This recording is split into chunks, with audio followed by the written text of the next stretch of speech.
take this box out here onto County Farm Road. It looks like it's not too bad out here, but take a look at how far that slides there. That is just a sheet of ice. Now, the rescuers were obviously worried about falling through the ice themselves, so instead of just walking out to the victims, they lied down, spread eagle on the ice to distribute their weight, and then use these ice picks to dig in and pull themselves out into the middle. State police threw out 9 sets of stop sticks. They made it out the office and got outside. Here you can see where they scraped it on the sidewalk. It just got too heavy for them, and eventually they just left it in the middle of the parking lot. Just look at this pothole patchwork. There's 1, 2, 3, 4, 5 different places on this stretch of road where they've filled in holes, and each one of these can cost up to 10 times what it costs to lay the road in the first place. Most of the stops were not very sophisticated. Here, underneath this house, there's barely enough room to lay down, but this was a place where the slaves would only stay for 1 night, maybe 2 at the most, before moving on to the next stop. Until then, if you get an infestation, about the only way to handle them is the old-fashioned way. There are warning signs, electronic signs, radars, even rumble strips. But there are still speeders and speeding tickets. 87 and a 55, 71 and a 55, 87 and a 55. And there are still accidents, 4 of them over the weekend involving 8 different cars. State police say many of the accidents come from drivers who wait until it's dangerously late to get into the correct lane, like this semi crossing over at the last minute and forcing the cars behind it to hit the brakes. To try to stop this, INDOT has painted a solid orange line separating the 2 northbound lanes of I-65. That makes it clear that no cars should be switching lanes that close to the construction. I was out there Friday night. I thought I saw a definite improvement compared to what I'd seen earlier in the week. People were getting over sooner. But not everyone is. Think there's no way this minivan will squeeze in between these 2 semis? Think again. The driver squeaks in just before the construction and earns an angry honk from the truck behind it. You make that last-minute decision to go either direction, we have the capability and we will stop you and issue you the citation. And they've issued a lot, at least 30 tickets since Thursday in the construction zone alone. And police say as long as cars keep doing this, the tickets and the accidents will keep coming. Brian Girding, TV 18 News. And you can look down here, we probably got, probably 2.5, maybe 3 inches so far here in Tippecanoe County, but for the most part, the roads are in good shape. To give you an example, about 20-25 minutes ago, we took a clump of snow that was this big, brought it out here onto Brady Lane, and dropped it down. This is all that's left of it, just that little bit right there, and that's in part because the pavement is above freezing. It holds the temperatures a little bit better, and that means that the snow that's been hitting the pavements has been melting.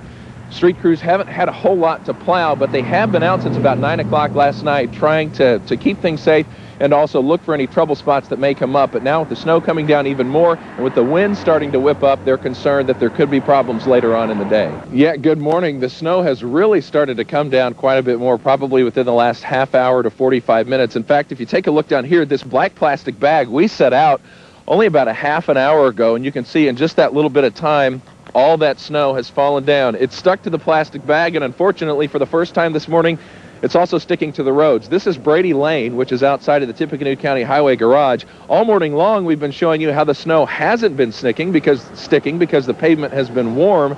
Unfortunately, now the temperature has dropped far enough to where, as you can see, it is sticking. What's the busiest place at 8:30 in the morning on Thursdays in West Lafayette? The City Court. Violations of the noise ordinance, traffic infractions, to parking tickets. I mean, this is just this year. More than 3,000 cases a year for more than 30 years, and not once has a woman held the city court judge position. So help me God. Until now. Thursday morning, Lori Stein-Sable was sworn in as the first female city court judge in West Lafayette history. She'll take over the seat left by Michael Morrissey, who is the new Superior Court 6th judge. It's like sort of a new chapter in my professional book, and a little nervous. And because she's the first woman to hold this position, this also means for the first time ever, 3 women, Clerk Treasurer Judy Rhodes, Stein-Sable, and Mayor Sonia Marjoram, hold the chief executive positions in West Lafayette. I hope this sends a signal to the community.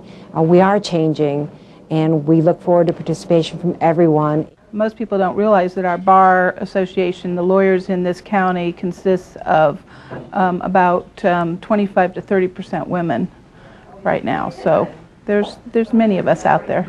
And there were many people in court on her first day, too, 3 times the normal number of cases Thursday morning. 1 case down, thousands more to go. Ryan Girding, News Channel 18. These are the images of September 11th, images of horror and of hope. But one image, this image, touched Lafayette artist Dan Iannarino the most. I really know nothing about this fellow. Who is this guy, and what's his life been like, and where's he been, and what was he doing? Dan was flipping through a Time magazine when he came across this picture of missing posters from the World Trade Center. It was one of thousands that went up all over New York. He was struck by how happy all the people in the posters looked, and how horrible their fate must have been. Here, down at the bottom of the page, he saw Thomas Hines. It was so extremely normal. To me, it looks like some type of graduation picture. He's smiling in that kind of graduation picture type pose, and it just seems so extremely normal, and again, in contrast to the entire incident. So from one small part of this picture, Dan created this. You know, there's that blue sky. It's a portrait of Thomas Hines, and it's one of the pieces showcased at the Tippecanoe Arts Federation's exhibit called The Artists Respond. This kind of made some kind of strange connection, so I was actually really thinking about this fellow a lot, and I still don't know anything about him.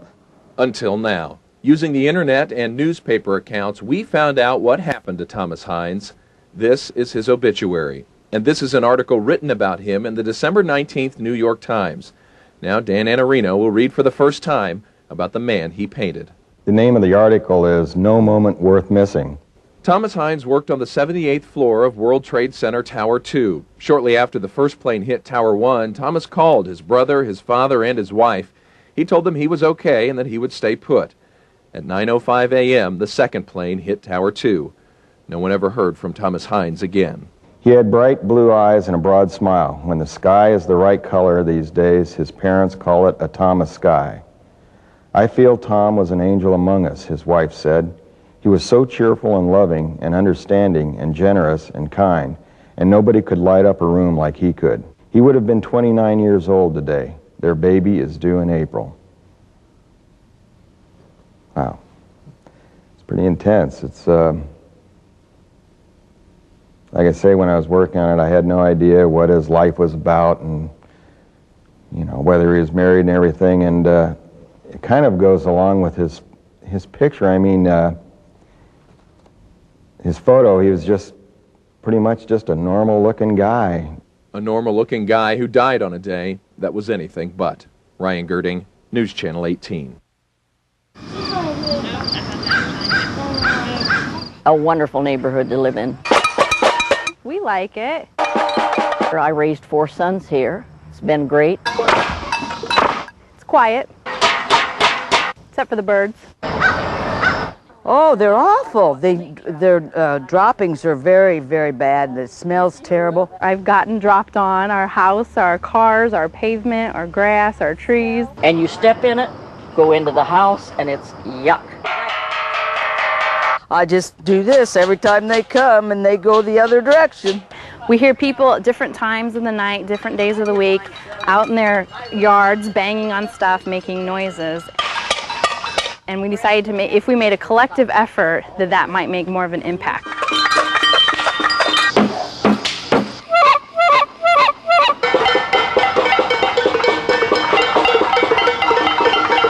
They keep on leaving their droppings everywhere. Get lost.